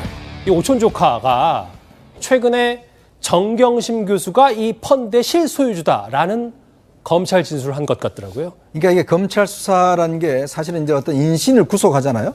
그럼 어떤 현상이 일어나냐면 바로 재수의 딜레마라는 상황이 있습니다. 이게 왜냐하면 서로 분리해놓고 진술을 받으면 이제 어떤 면에서 그 상대방이 어떤 진술을 할지 모르는 거예요. 그러다 보니까 자기한테 유리한 진술들을 이제 많이 하게 됩니다. 지금 이제 오촌 조카가 아마 이런 현상을 좀 보이는 것 같은데 특히 왜냐하면 이제 본인이 지금 구속되어 있는 상황이다 보니까 지금 모든 혐의를 어떤 면에서 보면 본인이 다 뒤집어 써야 되는 그런 가능성이 있잖아요. 그러다 보니까 아마 검찰 수사를 벌이는 과정에서 솔직히 이제 본인이 어떤 진심일지 아니면 정경심 교수한테 지금 책임을 떠넘기는 것인지 그런 진술들을 하고 있는 거죠. 왜냐하면 이 코링크 P라는 게 2015년도 말에 정경심 교수가 보내줬던 돈을 가지고 설립했던 회사입니다. 지금 정경심 교수는 빌려줬다라고 이야기를 하고 있고 예. 지금 이제 이 조카 같은 경우는 사실상 그 빌려준 게 아니라 사실 정 교수가 모든 것들에 대한 실질적인 주인이다. 정 교수가 한 것이다. 이렇게 지금 진술하고 있기 때문에 아마 두 사람이 대질신문을 하면 굉장히 재미있는 상황이 연출되지 않을까 하는 생각도 듭니다.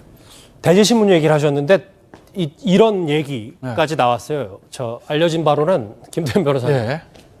펀드 운영할 때 조국 장관 부인의 갑질로 힘들었다는 게 오촌 조카의 증언입니다. 이제부터 이제 본격적으로 술술 증언을 하는 겁니다. 저게 단순히 조국 장관의 부인이 정경심 교수가 저 크링크 P하고 블루펀드에 투자만 했던 사람이 아니라 실질적으로 코링크피를 소유를 하고 그리고 각종 회사의 운영에 관여돼 있다라는 취지의 여러 사람의 관계자들의 진술하고 좀 얘기 맞아 들어가는 거 아니겠어요? 우리가 두 가지 측면 보시면 되는데 앞서 이제 이현종 의원 얘기하셨던 죄수의 딜레마랑 비슷한 건데 지금 보면 이 조모 씨를 중심으로 해서 코링크피하고 익성 이렇게 중심으로 해서 각종 횡령이나 자본시장법 위반, 부정거래 같은 것들의 혐의는 드러난 것 같습니다. 문제는 여기서 뭐냐? 정경심 교수가 이 조 씨하고 공범이냐 아니면 조 씨한테 투자금을 편취당한 사기의 피해자냐 이거거든요. 예. 그런데 후자 정경심 교수가 사기의 피해자를 결론내놓으면 조모 씨는 어떻게 되는 거예요? 여기다가 특경 사기 추가입니다. 이건 조모 씨 입장에서 빼도 박도 못하는 거죠.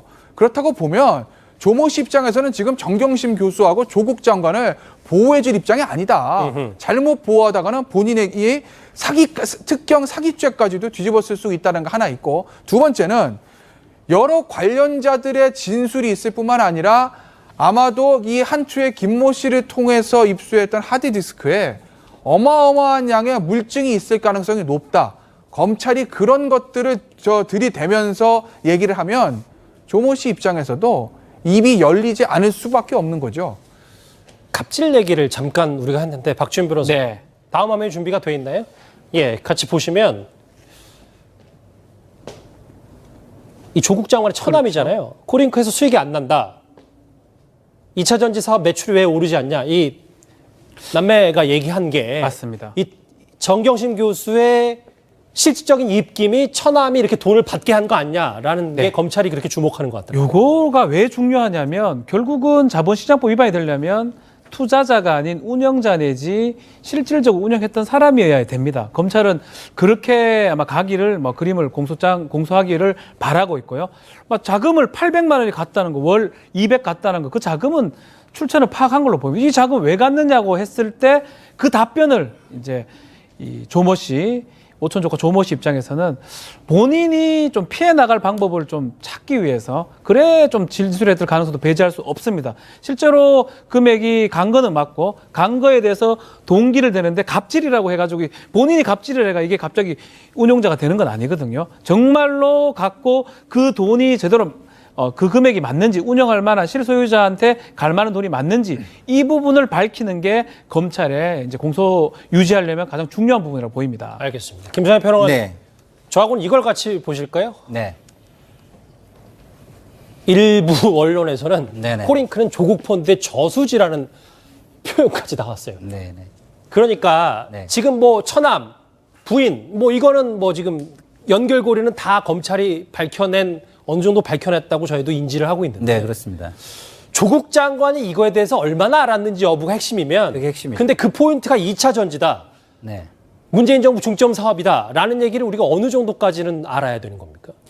그러니까 이제 그것이 예를 들어서 통화 내역으로 있거나 아니면 자료가 좀 사전에 좀 전달됐거나 이런 것들이 좀 나와야 확실하겠죠. 왜냐면은 저게 그 국정과제가 결정이 돼서 발표가 되면 그 다음에는 일반인들도 전부 다 알게 되는 것이거든요. 그렇기 때문에 그 내부에서 그 의논을 할 때 이런 것들이 어느 시점에 알게 됐느냐, 그런 논의가 있었느냐. 그러면 그 논의가 발표 이전에 한 달 전에 만약에 알았다고 한다면은 그럼 이걸 알 수가 없는데 이걸 어떻게 알았냐 이런 거잖아요. 그래서 그런 정보들이 내부 정보들이 사전에 왔다. 이 정도까지는 밝혀져야 될 것 같고요. 하나만 좀 더 말씀드리면 지금 이게 조국 펀드라는 이름 때문에 오해가 지금 많이 쌓이는 것 같은데 아까 앵커께서 말씀하신 것처럼 이게 조국 펀드냐 아니냐가 사실은 핵심이 저는 아니라고 봐요. 공직자인데 공직자로서 부적절한 행위를 했느냐 이것만 봐도 되는 거지 우리가 이게 범죄의 정도를 보고서 이게 결정할 일입니까? 우리가 그 고위공직자에 대한 기준이 거기까지 떨어져야 되는 거는 저는 아니라고 보거든요. 알겠습니다. 이것도 좀 짚어봐야 될 것 같아요. 왜냐하면 지금 사모펀드 관련해서도 그렇고 왜 금융계좌의 압수수색 여부가 있는데 아직 정확히 오늘 방배동 자택을 압수수색했습니다만 김태현 변호사님. 조국 장관 일가의 금융계좌에 대해서 압수수색이 법원이 기각했는지 아닌지 정확히는 알 수 없으나 만약에 이걸 기각을 했다면 이유는 뭔지 그거에 대해서 좀 알고 싶습니다. 아직까지 지금 언론 보도상에서 봐도 이 돈의 흐름이 정경심 교수와 연관이 돼 있는 것 같은 보도는 꽤 있습니다만 그 보도들도 사실은 이제 검찰이라든지 또 진술하고 나온 사람들 취재해서 하는 것 아니겠어요? 기자들분들이 열심히 취재해서 아직 그 돈의 흐름이 조국 장관하고 직접적으로 연관될 가능성을 제시하는 아직 언론 보도도 나오진 않았어요. 그렇다고 보면 아직까지 법원에서 봤을 때 그 돈의 흐름이 조국 장관과 연결됐음을 검찰이 아직은 좀 소명이 좀 덜 됐다라고 보시면 되는 겁니다. 그렇게 돼서 압수수색 영장이 기각이 된 거예요. 물론 뭐 그렇지만 하나 더 말씀을 드리면 그렇게까지 만약에 금융계좌에 대한 압수수색 영장이 기각이 된 게 맞다고 하면 그런 법원이 오늘 자택에 대한 압수수색 영장 이미 검찰이 하드디스크 3개를 확보했음에도 불구하고 자택에 대한 압수수색 영장을 내줬다는 건 이건 상황이 간단치가 않고 조국 장관에게 굉장히 불리하게 돌아간다는 것을 보여주는 단적인 예다. 이렇게 보시면 될 것 같습니다. 예, 알겠습니다. 검찰은요, 이 조국 장관이 급조되고 위조된 펀드 운영 보고서를 미리 알고 있었지 않았냐라는 정황을 확보하고 증거 위조 교사 혐의로 입건할지 고심 중인 것으로 전해졌습니다. 조국 장관의 간담회 목소리 잠깐 듣고 오겠습니다. 본 펀드의 방침상 투자 대상에 대해서 알려드릴 수 없다라고 돼 있고 상세한 내용에도 어디에 투자했는지 자체가 적혀 있지 않습니다. 저는 이 블라인드 펀드란 말 자체를 이번에 알았는데 애초에 그 펀드의 운영상 이 펀드가 어디에 투자되는 것인지를 투자자에게 알려주지 않도록 설계되어 있고 그것이 알려주면 불법인 것입니다. 그런데 지금 사모펀드의 온갖 이 검찰의 칼끝이 집중되는데 이현정 의원님. 네. 이 와중에 간단히 얘기하면 윤석열 총장의 부인이 익성이사 아니냐. 뭐 의혹 수준인지 아닌지 전 잘 모르겠습니다만 일단 이런 뉴스 비슷한 것까지 나왔습니다. 이게 이제 온라인 커뮤니티에 이런 글들이 올라오고 있는데요. 사실은 어떤 면에서 보면 이제 윤석열 총장을 좀 흔들기 위한 여러 가지 어떤 뭐 것이 아닌가라는 생각이 들고 뭐 이건 저는 사실이 아니라고 합니다. 검찰도 아마 이 부분을 수사를 할 것 같아요. 특히 이런 것들이 이제 인터넷에 올라오고 아마 윤석열 총장과 지금 이제 김건희 씨 그 부인 이제 이 연관성들을 지금 밝힘으로 해서 뭔가 어떤 검찰에 좀 흠집을 내기 위한 뭐 그러한 시도가 아닌가 하고 검찰도 아마 눈여겨보고 있는 것 같습니다. 이 와중에 윤석열 총장의 부인이 익성이사 아니냐 한 인터넷상을 통해 퍼지고 있는데 검찰은 일단 적극적으로 고소고발 조치까지 검토하고 있습니다. 조금 전에 저희가 조국 장관의 퇴근길 현장 목소리를 같이 들어봤는데요. 그 목소리 한번 다시 듣고 잠시 오겠습니다. 오늘의 압수수색에 대해서는 제가 특별히 드릴 말씀이 없습니다.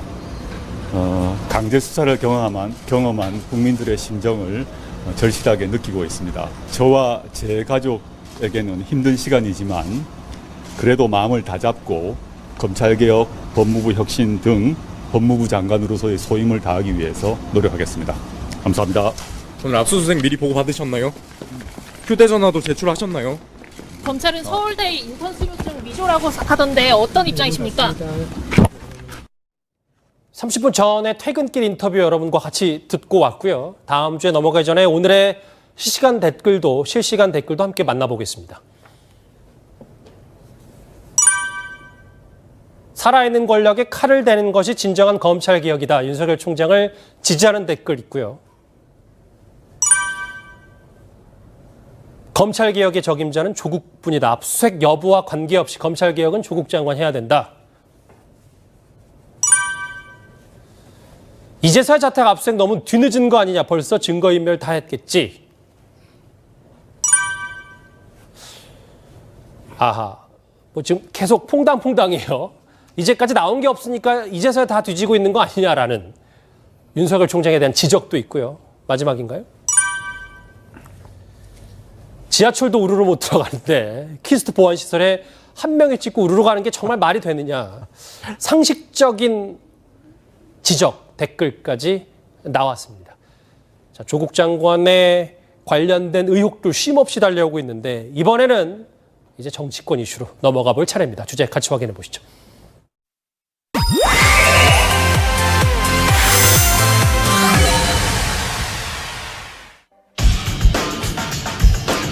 사상 초유의 장관 자택 압수수색과 함께 부인 구속 가능성도 높아지면서요. 더불어민주당 그러니까 여당 내부에서도 우려의 목소리가 나오고 있습니다. 이현정 의원님. 네. 지지율을 한번 봐야 될 것 같은데 더불어민주당 물론 뭐 그리 눈에 띄는 수치는 아닙니다만 추세가 심상치는 않습니다. 네. 일단 뭐 자유한국당이 어느 정도 좀 상승세를 좀 타고 있다고 보여지고요. 물론 뭐 이게 오차범위 한계이기 때문에 사실은 뭐 이게 또 올라간다 내려간다 이렇게 말하기는 어려울 것 같습니다. 그러나 어쨌거나 현장에서 들려오는 소식, 뭐 여론조사보다는 실제 현역 의원들이라든지 또 출마를 준비하고 있는 민주당 어떤 이 출마자들 이야기를 들어보면 지금 상당히 어떤 지역에서 심각하게 어려움을 겪고 있는 것 같아요. 왜냐하면 뭐 지역 돌아다니면 표 떨어진 소리가 뚝뚝 난다라는 이야기를 많이 하고 있거든요. 더군다나 저는 이번 사태를 겪으면서 이해할 수 없는 게 사실은 이제 조국 장관이 임명되기 직전에 청와대에서 당청 주요 관계자들이 모임이 있었다고 합니다. 자, 그 자리에서 대통령 수절에서 조국 장관 임명에 대해서 이제 찬반을 물었는데 사실 일부에서는 조국 장관 임명해서 안 된다는 의견이 있었는데 오히려 당의 이해찬 대표와 이인영 원내대표가 굉장히 강하게 밀어붙였다는 거예요. 조국 장관이 무너지면 어떤 지지층이 무너진다라는 그런 이유를 대면서. 근데 지금 그러다 보니까 사실은 당이 어떤 면에서 이번 사태에서 가장 강경한 입장들을 지금 내고 있거든요. 자, 그러면 지금 내부에서도 이야기 나오고 있지만 왜 지도부가 저렇게 강경한 입장인 것이니? 오히려 그게 선거에 지금 너무나 악영향을 미치는 것이 아닌가. 이제 그런 견해도 솔직히 나오고 있습니다. 그러다 보니까 지금의 민주당의 정책 책임은 상당히 이번 사태의 조국 장관의 운명과 함께 굉장히 커지지 않을까라는 저는 우려스러운 점이 있습니다. 그도 그럴 것이 화면에 보면 더불어민주당 당 내부에서 카메라 앞에서 얘기하지는 않습니다. 네. 그러니까 취재 기자들이 한번 뭐 의견을 물어보면 그냥 익명을 요구하고 총선 걱정들을 많이 하고 있거든요. 많이 합니다. 예. 당 내부에서 뭐 더 잘하시겠지만 출구 전략 세워야 된다는 목소리 점점 커지진 않을까요? 그러니까 계기가 있어야 돼요, 근데. 왜냐면 지금 이제 조국 장관이 프레임이 어떻게 형성이 돼 있냐면 조국 이퀄 검찰 개혁이고 뭐 우리가 가야 되는 길의 당이다 이렇게 돼 있거든요. 그러니까 뭔가 계기가 있어야 되는데 그것도 참 찾기가 어려운 게 아까도 얘기했지만 대통령께서 위법이 아니면 임명할 수밖에 없다라고 말씀하셨잖아요. 그 얘기는 뭐냐면 검찰이 이런 식으로 해서 위법, 불법을 찾아내기 전에는 이게 끝나지 않는다는 걸 의미하는 거거든요. 그러면은 지역에 있는 사람들은 그동안은 어떻게 해야 됩니까?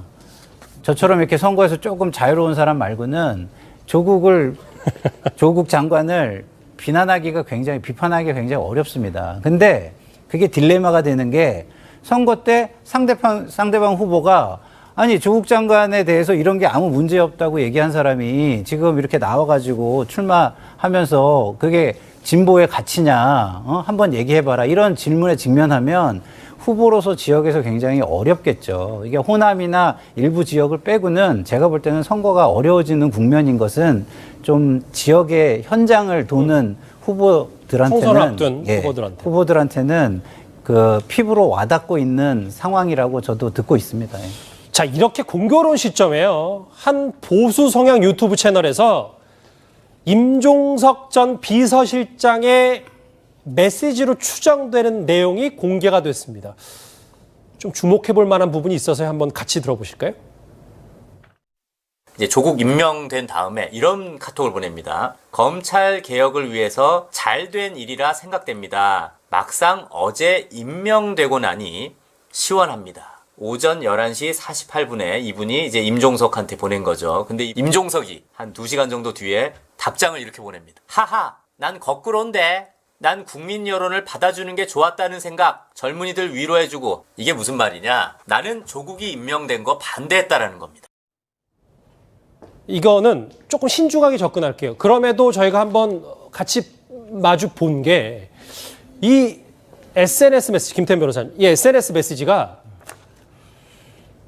임종석 전 실장이 조국 장관의 임명 강행에 반하는 목소리를 냈기 때문에 저희가 한번 주목해봤는데 이게 아직 사실관계가 확실히 드러난 건 아니죠. 그렇죠. 이게 기존 언론사에서 취재한 게 아니라 기존 언론사도 유튜브 방송에서 이런 내용이 보도됐다는 것을 받아서 한 거니까 사실은 뭐 소위 말하는 언론사에서의 데스킹 과정을 거친 게 아니라서 저희가 좀 신중하게 봐야 됩니다. 이 부분은요. 그러니까 어찌됐건 간에 그 유튜브 방송에 따르면 임종석 전 실장님이 저렇게 얘기했다는 건 아니겠습니까? 근데 이제 이게 왜 이제 얘기거리가 되냐. 어떤 의미에서 보면 국민 여론을 받아서 지명 처리하는 게 맞다.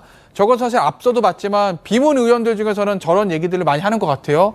뭐 속된 말로 박용진 의원도 그런 얘기를 많이 하지 않았습니까? 대놓고. 그런데 문제는 임종석 실장은 물론 친문 직계는 아니지만 어찌됐든 간에 현 정부의 초대 비서실장이기 때문에 문재인 대통령과의 거리감은 그래도 가깝다고 봐야 되는 건 아니겠습니까? 그런데 이제 임종석 전 실장이 저런 얘기를 했다고 하면 그게 이제 뉴스거리가 된다 뭐 이런 얘기인 거죠. 하지만 저게 맞는지는 좀 확인해 봐야 되는 거고요. 왜냐하면 사실관계는 그냥 금방 확인할 수 있는 게 이현정 의원님. 임종석 실장이 저 내 카톡 위조된 거다, 저 가짜다라고 하면 입장 밝히면 바로 끝날 일인데 임종석 전 실장이 이거에 대해서 아직 입장 밝힌 건 없나요? 네, 뭐 임 실장은 지금 이 사태와 관련해서 아직까지 한 번도 입장을 공개적으로 밝힌 적이 없어요. 자, 그러다 보니까 좀 의아스럽죠. 자, 유시민이 사장, 뭐 등등, 뭐 공지영 작가. 또 뜨면서 보면 그동안 어떤 이 친문 그룹 내에서 어떤 셀럽들이라고 하는 사람들은 다 입장을 냈어요. 근데 지금 입장을 안 낸 분들이 꽤 많습니다. 지금 당에도 마찬가지예요. 당에 있는 중진들 중에서 개인적으로 입장 낸 분들이 별로 없어요. 왜 그렇겠습니까? 이분들 다들 만나보면 개인적으로 저한테 이야기하는 이야기도 있습니다. 자, 그렇지만 뭐 그걸 말씀드릴 수는 없지만 어쨌거나 조국 사태에 대해 상식적으로 접근하는 게 있어요. 왜냐하면 이게 어떤 면에서 보면 지금 국정 운영에 큰 부담이지 않습니까? 지금 뭐 객관적으로 보이지 않습니까? 지금 지지도 내려가고 지금 대통령이 아무 일도 못하고 있고 자, 그런 상황에서 누가 이걸 잘 됐다고 하겠습니까? 어떤 면에서 상식이 있다면 그런 상식적 판단을 하겠죠. 자, 현재 지지율 하락으로 고심하고 있는 건 집권 여당뿐만이 아닙니다. 조국 장관 임명에 사실상 찬성 의견을 냈던 정의당이 어제 이런 입장을 밝혔습니다. 같이 들어보시죠. 데스노트는 국민의 눈높이로 장관 자격을 평가해왔던 정의당의 원칙에 대한 국민적 기대였다는 점을 잘 알고 있습니다. 이번 정의당 결정이 그 국민적 기대에 못 미쳤던 것이 사실입니다. 우리 사회의 특권과 차별에 좌절하고 상처받은 청년들과 또 당의 일관성 결여를 지적하는 국민들께는 매우 송구스럽다는 말씀을 드립니다.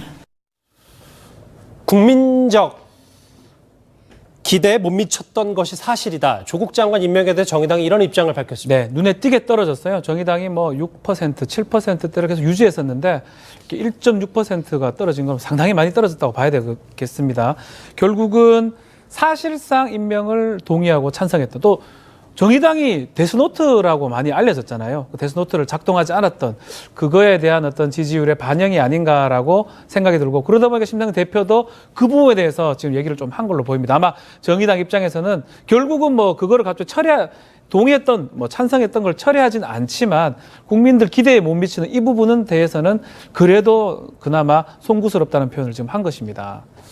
정의당 그리고 뭐 여당 내부의 분위기도 심상치 않습니다만 그럼에도 오늘 민주당은 겉으로는 여전히 조국 지키기를 이어갔습니다. 관련 목소리 들어보실까요? 검찰 수행 관행상 가장 나쁜 것이 먼지털이식 수사, 별건 수사인데 수사가 상당히 난항을 겪고 있는 게 아닌가 하는 생각이 듭니다. 무죄 추정 원칙 운운하면서 기소가 되어도 그 자리에 놔둘 것 같은 그런 불길한 예감이 듭니다. 그렇다면 이 정권은 그 순간 끝장과 막장으로 가는 것 아닌가. 여당은 뭐 김상현 평론가님 내부에서는 좀 우려의 목소리가 많은 것 같은데 청와대는 일단 공식 입장이 뭐 검찰은 검찰 수하는 거고 장관 일 하는 거다. 별로 입장 표명이 없어요. 여당하고 조금 뭐 분위기가 다른 겁니까? 아니 대통령께서 그렇게 말씀하셨잖아요. 그 임명하실 때 그 검찰은 검찰의 일을 하면 되고 법무부는 법무부의 일을 하면 된다. 예를 들어 가지고 윤석열 총장이 임명될 때도 대통령께서 하신 말씀이 있는데 만약에 여기서 입장을 내면 그 윤석열 총장과 조국 법무부 장관 사이에서 한쪽 편을 드는 모양새가 되는 거 아니겠습니까? 그렇기 때문에 청와대 입장에서는 당연히 입장을 내기가 어렵고 신중하게 내야 되는 거는 너무나 맞는 얘기인 것 같고요. 예. 좀 아까 얘기로 돌아가서 저희 정의당이 뭐 사실상 찬성했다고 그러는데 저는 저희 사실상 반대를 안 한 거지 그 찬성을 한 건 저는 아니라고 보거든요. 왜냐하면 마지막에 방점이 뭐가 있었냐면 국민들을 굉장히 아프게 한 게 있으니 심각하게 고려해달라고 했거든요. 우리가 직접 나서가지고 칼을 대진 않겠지만 우리도 사실상 이거 쉽게 동의하기 어렵다. 이거는 표명을 한 거고요.